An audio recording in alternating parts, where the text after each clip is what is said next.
You know, my biggest problem with Encanto is that when I sing We Don't Talk About Bruno to myself, it's physically impossible for me to recreate the madrigal at the end without the use of technology, and thus, every karaoke session with that song just makes me feel a little empty inside. Thanks, Lynn. Thanks a lot. Hello everyone, my name's Aloubell and I love Encanto. I love it so much. It is no exaggeration for me to say that Encanto is my favorite Disney movie in recent years, the one before this being Moana. And even then, I didn't and don't like Moana nearly as much as I like Encanto. Don't get me wrong, Moana is still a solid movie and I enjoy it immensely, but Encanto, I think, has solidified itself as one of my favorites. Has it beaten The Lion King? No, because no movie can ever beat The Lion King. Ever. And I am talking about the 1994 Lion King, not that thing that was released in 2019. And if you're curious, these are my favorite Disney movies. And to clarify, yes, The Lion King is my favorite movie of all time. And to further clarify something else, when I say Disney movie, I'm not including Marvel or Pixar or anything else bought by Disney. But if you're curious, my favorite Pixar movie is Coco, and my favorite Marvel movie is either Infinity War or No Way Home. But anyway, I'm getting off track. Encanto. Given my history with Frozen, I was so wary of Encanto because I thought it was going to be another Frozen situation where there's all this hype and I end up being disappointed. And with We Don't Talk About Bruno being all over the internet, I was also scared of me growing an aversion to the song and Encanto itself because everyone and their mothers was raving about how amazing that song and the movie was. I was so ready to be annoyed of this movie. And just like with Frozen, I managed to stay mostly blind to everything in Encanto. I even avoided hearing We Don't Talk About Bruno. I accidentally heard some of it at work, but I managed to tune out most of it. At some point, many of the reviewers and reactors I watch on YouTube started posting about the movie, and I couldn't help but see some thumbnails of stuff, and I just couldn't take it anymore. I had to see this movie before something major was spoiled. And I super wish I could have seen it in the theater when it was out. This soundtrack on theater speakers would have been fantastic. But nevertheless, I'm grateful I was able to see it on Disney+. The movie was so good. It never bored me at any point. I was completely invested. And I gotta say, when the movie finished, I just had such good, warm, happy feelings. Of course, I had to watch reviews and reactions of the movie, and don't get me started on how many blind reactions to We Don't Talk About Bruno I listened to in the span of 72 hours. I memorized the whole song in like 3 days due to how often I was listening to it, both on my own and in reactions. I am so happy this wasn't a Frozen situation. This movie is so good, and it deserves the hype. At least I think so. And so, let's break down why this movie is so good and why it deserves a TV show. But before we do that, show me your gift by leaving a like on this video so the YouTube algorithm can pick it up. And if you're still watching, put an emoji that represents your favorite character or characters in the family madrigal. Here's mine. Thank you. Spoiler warning, by the way. So if you haven't seen Encanto, what are you waiting for? You should totally check it out and then come back and watch my review. Or, if you don't care either way, then I thank you for being here. It's a good story. You like and sympathize with Mirabelle and how she's the well-meaning black sheep of the family who only ever wants to just be helpful and keep her family thriving. Unlike in Moana, in which the stakes are super high because of Te Kā's curse infesting everything and killing off lands and people, in the grand scheme of the world, the problems of the Madrigals and everyone in the Encanto aren't objectively as big by comparison, but the problems don't have to be objectively big. They just have to have high stakes for the characters involved. They have to feel like the stakes are high because to them, they are. Because of the effects of the generational trauma, the members of the family have been conditioned to think that they have to be strong, perfect, and useful all of the time, or else their livelihoods, and the livelihoods of everyone who relies on them, would come crashing down. Most of them believe, as Maui did, that without their gifts, they are nothing, or without their gifts, people won't be happy. So yeah, the world isn't in danger, but their world is, if that makes sense. Of course, we know that this is flawed thinking, but they don't immediately know that, and that's part of the journey. I never thought about it before, but Encanto, along with the family stuff, is one long mystery, which is probably part of why it's so engaging. From the first scene of the movie, you, as the viewer, have questions, and the questions don't stop until the very end of the movie. In my eyes, there's never a point at which you don't care because there's always a question that is yet to be answered. And that's pretty cool. So yeah, really good story told in a great way. Good humor, good heart, it knew when to be serious and when to be funny. Fantastic dialogue throughout. Just a really, really good experience. I also just really appreciate how this was an original story. Not that this is Disney's first animated original story, I just appreciate it when they do that. As stated in my MLP movie review thing, I mentioned how I have a bias towards 2D animation. Well, that bias reigns supreme and I will almost always prefer it over 3D. That being said, Encanto, without a doubt, is a very pretty movie. I might not enjoy 3D as much as 2D, but I gotta give props where it's due. Disney has come a long way in this department. I think the movie is at its prettiest during Waiting on a Miracle and during Surface Pressure. I think, to me, the most quality scene, as far as animation goes, is in Surface Pressure, and it's only on screen for a split second, but I love seeing it every time. It's this environment right here. I can't even get a good screenshot of it because it goes by so quickly, so I apologize for the low quality. The water looks amazing and so does the sunlight reflecting off of its surface. And I love the water animation in itself, it's so real looking. I know water is complicated to animate, so I'm always impressed seeing it. The character animation here is also so smooth. Speaking of character animation, throughout the movie it's just phenomenal. The choreography in each song looks so natural and I love how Mirabel dances holding her skirt. I know that's a real life thing, but it's animated so lively. And Camilo's shapeshifting, it's as smooth as butter. It happens so quickly, but not like it's choppily cutting from one frame to the next, but like he's naturally transforming. So good! As for the visual style of Encanto, it's cute, very aesthetically pleasing. I like the character designs and the backgrounds. It's all very pleasing to the eye. Yeah, sorry, I gotta join the bandwagon here. My favorite song in the movie is We Don't Talk About Bruno, hands down. This song has lived rent-free in my head almost every day since I first saw Encanto, which was about 3 or 4 weeks ago as of the recording of this video. I love this song so much.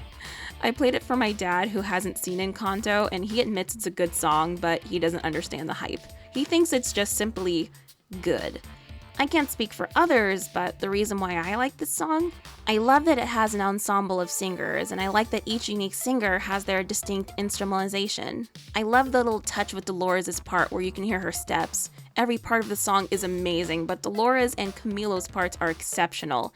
The madrigal at the end is one of the best things put to song. By the way, for those who don't know, because I know I didn't know, apparently when there is a part of a song in which different parts of the song are being sung at the same time, such as in this song, then it's called a madrigal, as in also the family name of the main characters. That was such a cool detail. This is such a fun song. Each section is so different that it keeps you invested. Of course, the visuals are fun as well. The visuals aren't as unique and visually stimulating as in Surface Pressure and Waiting on a Miracle, but they're still great. And I love the choreography at the end around the table, and Dolores' dance during her part is also pretty sweet. And don't think I could forget the dancing Bruno in the background. Man, I love this song. Is it my favorite Disney song? Still no, because The Lion King exists and nothing can quite beat King of Pride Rock, but We Don't Talk About Bruno is pretty high on the list. The other songs in this movie are fantastic as well. Varying levels of fantastic, but fantastic nonetheless. Special shout out to all of you for making me either cry or almost cry at the end, Surface Pressure for being a bop, and the Family Madrigal for being an awesome and energy-filled first song. Disregarding my joke from the beginning, my only gripe in this movie comes from this section, and the gripes are small.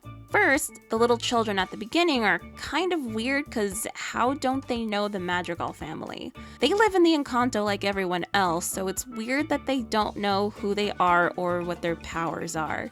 Unless these kids just moved into the Encanto, it makes no logical sense. I understand why this had to happen, as we needed someone within the story to not know the characters so that we as the audience could be introduced to them in the fun way that is the family Madrigal, but still.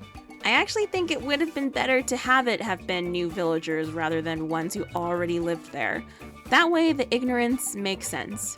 Other than the lack of logic, the kids themselves are fine and cute and they're not in the movie long enough to become annoying. My other issue is Camilo. He's the Ritsu Soma of this family. And if you've read or seen Fruits Basket, you understand what I mean. And if you haven't, then just try to follow along with me here. He isn't literally Ritsu, as they both have different personalities and such, but their role is quite similar. Both Fruits Basket and Encanto focus on a large family, and in both stories, most members of said family get some level of development or at least some time to shine, all except for one. In Fruits Basket, it's Ritsu, who gets set up for character development, but his development happens off-screen and we don't get to see the results of it until the very end. Literally every other relevant family member of the Cursed 13+1 gets a full character arc, but not him. I don't know what happened there. Similarly, in Encanto, while not everyone got character development, all of the Madrigals at least either had a moment to shine or interacted with Mirabel in some meaningful way. But not Camilo. Quite literally, if you take him out of the movie, nothing would change.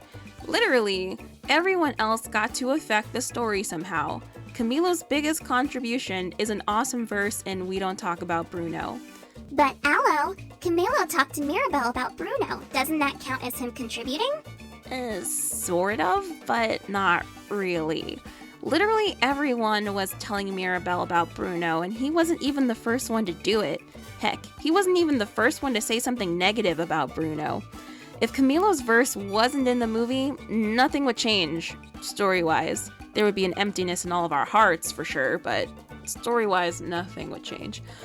But Aloe, Camilo was originally supposed to have a character arc about him being insecure about himself due to the other people only seemingly wanting him around when he's someone else.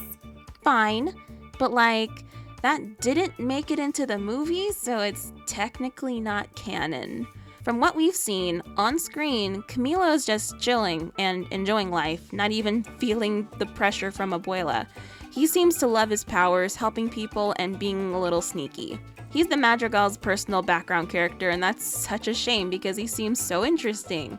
Which leads me to the positives about the characters in this movie. Pepa's side of the family, conceptually, is more interesting to me than Julieta's side of the family.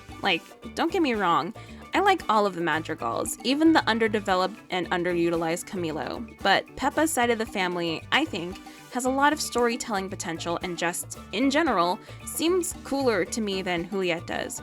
That isn't to say that Julieta's family doesn't have story potential, it does, but the implications over on Pepa's side just sparks the imagination and even theory making.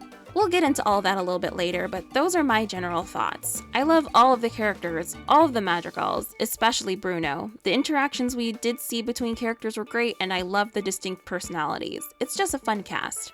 Oh, and of course, Casita is amazing too.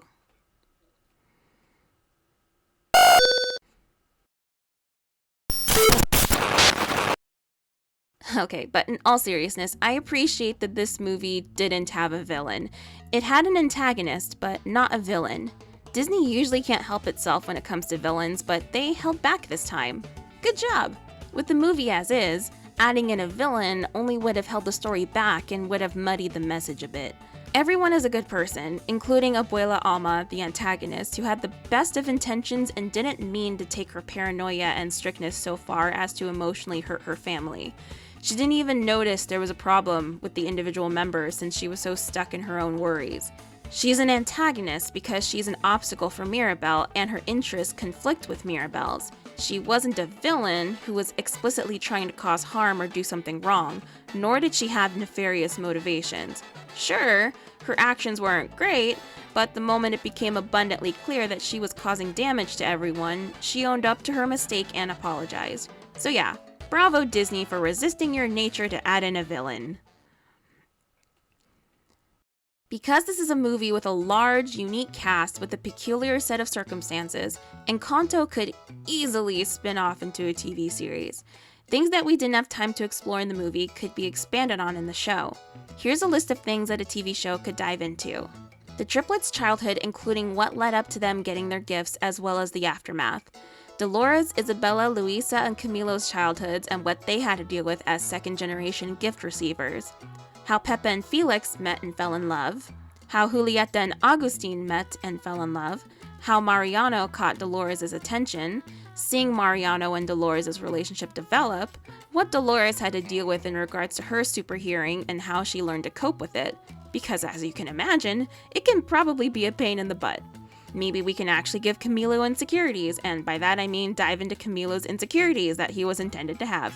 Antonio learning to use his gift to help the Encanto in his own unique way, Bruno's self-exile and what a day in that life looked like, Abuela Alma teaching Mirabel all she knows about being a leader and teaching her everything she needs to know to take over as the matriarch one day, the family adjusting to the new relaxed Abuela, Abuela embracing her fun side, Luisa discovering what she likes to do now that she's allowing herself to have free time, Isabella getting to live her life without restraints of perfection, the Madrigals getting over any paranoia of the outside world they must have picked up after hearing Abuela's backstory, and then having them proceed to leave the Encanto in order to explore the outside world, and then maybe potentially using their powers to help people outside of the Encanto. And in the middle of all of that, getting the reactions of people outside of the Encanto who haven't seen people with magical powers before. We were missing some character interactions and dynamics in the movie also, so I would like to see Julieta and Agustin interacting with Isabella and Luisa as individuals and together, Isabella and Luisa interacting outside of a song, Dolores, Camilo, and Antonio interacting with each other outside of a song, Isabella and Luisa interacting with their cousins, Pepa and Felix interacting with their children, Pepa, Julieta, and Bruno interacting with each other outside of a song, Felix and Agustin interacting, Mirabel interacting with Camilo and Dolores outside of exposition and a song, Abuela interacting with Camilo and Luisa. Imagine how many episodes we can get just by exploring different character dynamics. So yeah, this list certainly isn't exhaustive, but you can see the potential here, right? If we're getting a Tiana series on Disney+, and I'm not complaining because I love Tiana, surely something can be done with Encanto as well. I love this movie, and I'm so glad I got to see it. It's a shame I didn't see it in theaters, but that's thanks to my good old stubbornness and hesitation. Man, those character traits of mine have led me to miss out on things. I really need to fix that. Anyway, if you for some reason watched or listened to this review without seeing Encanto yet, then I definitely recommend it. And if you have seen Encanto, what did you think of it? Do you think it deserves a series? Comment below and let's get this conversation started. Once again, I'm the artistic Aloubell, and if you want to hear me review, rant, and rewrite other movies or series, then subscribe and or click on one of the videos you see here. As for now, that's all there is. There isn't any more.